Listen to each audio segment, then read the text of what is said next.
Thank you. And again, welcome to Interfaith Spiritual Center Worldwide, where we know that nothing happens by chance, that everything is by a divine appointment.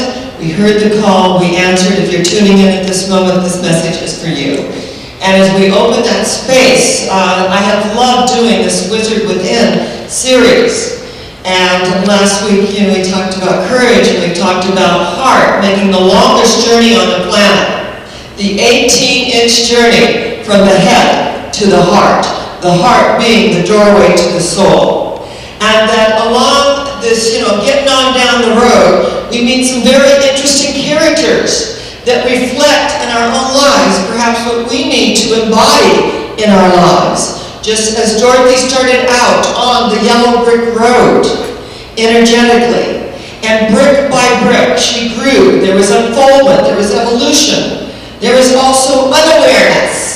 Because sometimes those poppy fields can be very alluring, and we kind of drowse off, and we forget that we're spiritual beings. And then suddenly, our higher power sprinkles something on us, looks like snow, awakens us. So this series has been really our own evolution. And that each of us, on some level, we are Dorothy, and we're headed toward the Emerald City of Truth. And remember the Emerald City, the energy of the heart chakra. And a chakra meaning from the ancient Sanskrit, a wheel of spinning energy in a clockwise fashion. We have 7 major chakras within this body temple. The Bible tells us, keep your heart in all diligence, for out of it come the issues of life. So when we say, oh, I see that, we see with our heart. Oh, I know that. We are knowing within the heart. So this morning we are looking at, we have the power, that there's a power for good in the universe greater than we are, and we are told we can use it. And we can use it at any moment in our lives. And that power within us, because we are co-creators with the one power, energetically, and we tap into a higher power, and it doesn't matter what we call it. We can even call it the Wizard of Oz. Father, Mother, Yahweh, Jehovah, Brahman, it doesn't matter.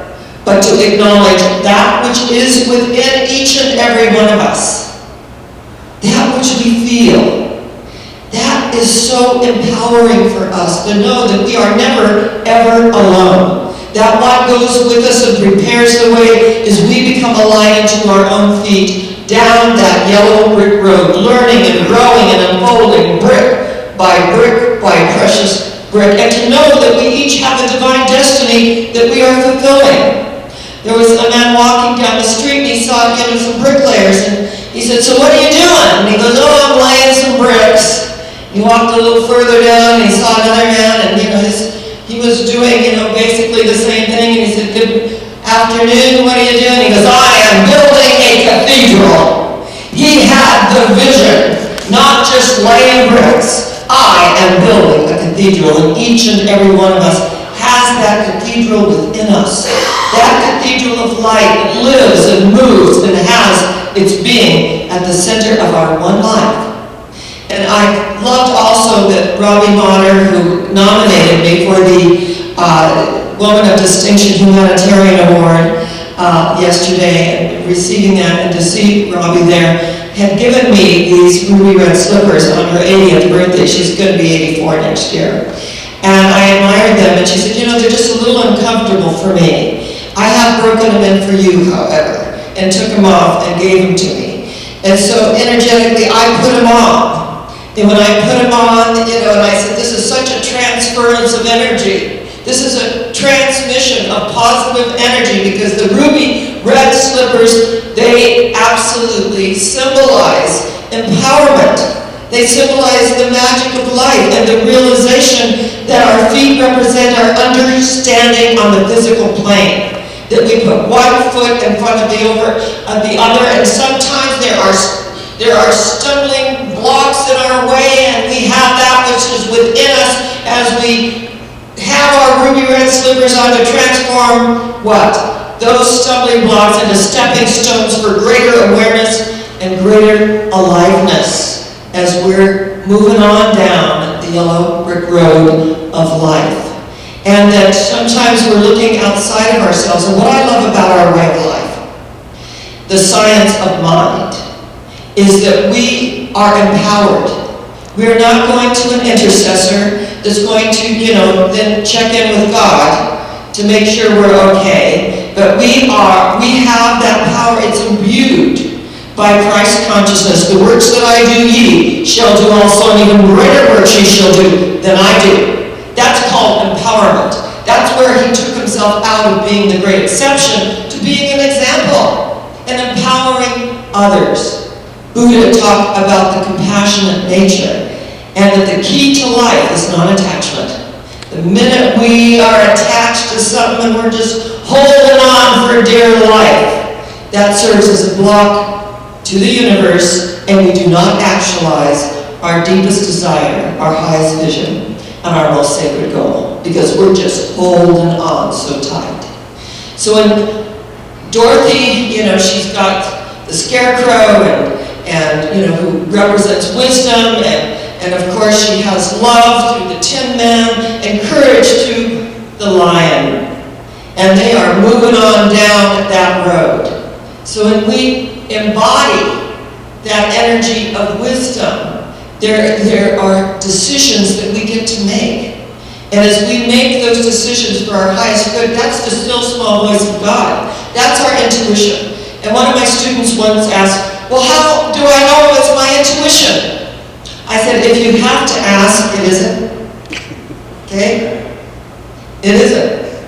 But when you know that you know that you know, not even the gates of hell shall prevail against thee, you know, and with absolute certainty, you move forward into life.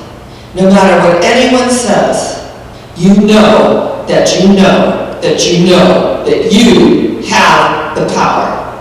That we are empowered every single day of our lives. And I loved it when, here are these little motley crew of the lion and the scarecrow and the Tin Man, and Dorothy's captured by the evil witch. And she wants those ruby red slippers so bad. She goes, I know how to use them. You don't. That is the dark side. Using power as greed. Using power to look outside itself. It's insatiable. We're never going to fill the hole in the soul, are we? We're never going to fill it with the outer. We go within to the secret place of the Most High.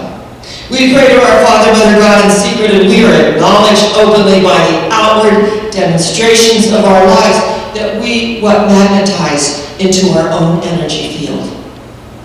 And when we magnetize those things into our energy field, this is called a demonstration, a manifestation of consciousness. That we are manifesting our good every single day of our lives. And if we aren't, then that's a time to go within, to be quiet. To embody the energy of the universe that allows us to be all that we can be. Be still and know that I am God. So when the lion and remember that when the flying monkeys came in, they tore the scarecrow apart, and he's laying there, and his head's over here, and he's got arms over there, and he's got legs over there. He's looking up, and he goes, okay guys, put me together. Don't just stand there. So sometimes we have our dearest and nearest help put us back together when we fall apart, because we fall apart so we can fall together at a higher level. And Dr. Holmes states, when things look the worst is the best time to know the truth, to treat. A spiritual treatment is a positive prayer of alignment where we are acknowledging that it is already done unto us as we believe in our heart. In our heart. So the scarecrow's laying there, and don't just stand there, put me together. They put him together and get the straw just where it's supposed to be. And then they set out to the witch's castle. Now this is scary stuff, because she's got an army going on here. And they've got, all kinds of swords and things that are very scary. So they're kind of putting, they're tiptoeing, and then the three guards look down on them, and they get in a little scuffle, and suddenly the lion, the Tin Man, and the scarecrow have on those uniforms and kind of go right in with the rest of the little witches' army. But isn't it so adorable that the lion just kept putting his tail kept flying up through that uniform, and I was reminded of, I lived in Coronado for many, many years and raised my daughter there. And we used to go to these wonderful fundraisers at the Hotel Del, and always worthy causes. And at our table was Dr. Salk, who invented the polio vaccination, and there were other notables at our table. And I sat next to Betty White, and she was telling me that where she lived, in great big high-rise in Century City, that there were no pets allowed. And she said, and I just couldn't live without Fifi. So every morning, I would, just kind of put her, on my side, and I would kind of sneak out and say hello. And there was always the doorman there. Good morning, Miss White. So happy to see you. And one morning, after a few years, he said, Miss White. She goes, yes, dear. He said, your tail is wagging. Okay, so he's known all along. I'm not fooling anybody. He knows. And I love the story because he drew the larger circle, even though, she was like thinking she was doing something here. So there are certain things about our nature that we can't hide, that are just part of our nature. So you know what? We include that.